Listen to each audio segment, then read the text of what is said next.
we talked about heavily following Northwestern, is that this is a really good opportunity for Penn State to try to get healthy as much as they can in the next week, plus in the preparation for UMass, of course, at home, but then also on the road against Ohio State. We wanted to take this episode to answer a lot of the questions that you, the fans, the viewers, the listeners, have been able to send in on social media or even on YouTube. So we want to, again, thank you guys for doing that, because there are a lot of questions we got to answer during the live show, but just some questions that have cropped up over the last few days, and obviously a lot of concerns and positives that came out of the Northwestern game. So, Justin, I want to kind of just walk you through these. First up is Joe Gallagher, 1842, talking about Katron Allen, said, I hope Katron is okay. Not much word out of Penn State on his injury. Right now, I'm not sure how they don't use Trey Potts as the co-equal starter. He has been stellar.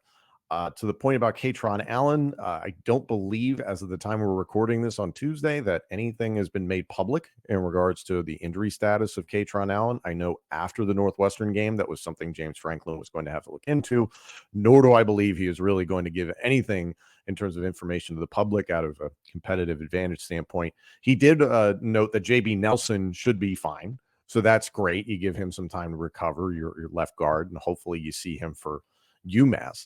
But I want to come to the point that Joe mentioned about Trey Potts. Trey Potts has been a revelation here over the last 3 games. What do you think about seeing more of Trey Potts? I mean, I think you have to see him now that we have an injury on hand with Katron, but I don't know if you can say that he demanded that many more carries in the first 4 games with just the way that they were running the ball between Katron and Nick, who have a proven track record at Penn State running behind this line and all those good things. But with that being said, every time he's come in, he's been extremely efficient, and just echoing from prior to the season, we were talking about the impact that he can have with the Long Boys, that sustainable, I can't even say sustainable, but that reliable backup that comes in with level of experience and maturity in the running style and understanding how to make plays in the Big Ten. I mean, I think that's what we saw, in that impact being so immediate, right? Like when he comes in, you have an injury, Nick Singleton carrying the ball 20 times for the first time this season, and he's coming in having 7 yards a clip, making plays. Even when he flashed a little bit earlier with the pitch pass where he threw a touchdown, just using them in different ways where he's coming in at critical moments and making those plays. And that's what you expect from a veteran player, right? Like just the longer that you're on the team, with use some NFL sayings, like the longer on the team, the more you're supposed to make those critical plays, and less patience for younger players.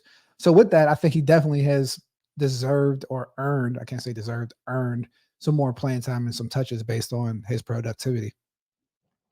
Just to look at his body of work so far this season, 19 carries, 105 yards, not the greatest yardage total, but I mean, he's been used sparingly and in mop-up duty, but 5.5 yards a carry, a long of 20, and a touchdown. And I understand, again, a lot of this has been in mop-up duty, but how many Penn State fans have been clamoring for runs of 20 yards or more? Well, there's one. And then in the receiving game, 2 catches for 46 yards, and the touchdown that we saw, obviously, this past week against Northwestern. And, oh, by the way, he's 1 for 1 in the passing game, that one completion being a touchdown for 11 yards against Illinois. He's been a spark. He's been a Swiss Army knife. And at 5'9", about 220 pounds, he can just do a lot of things for you, which is great, and that he can be powerful on the inside. He's decisive with his cuts. So he's a really valuable guy to have, and this is his 5th year now altogether at the collegiate level.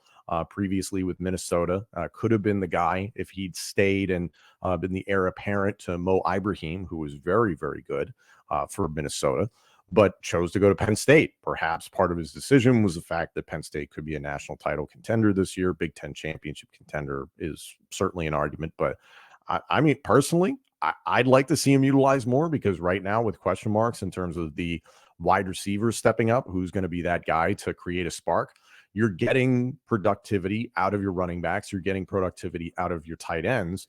So why not lean in to the guy that's giving you something? I don't care where he is on the depth chart, personally. No, I think when you do that running back by committee, that's the gift of it, where you can plug someone in and there's not really a question of who's the starting guy. Like it's been a running back by committee or a teammate with Nick and Katron. So, I mean, just add another ball carrier in here who actually has the highest yards per carry of the group. I mean, and a veteran running back in the Big Ten. It only makes sense at this point. Doesn't hurt.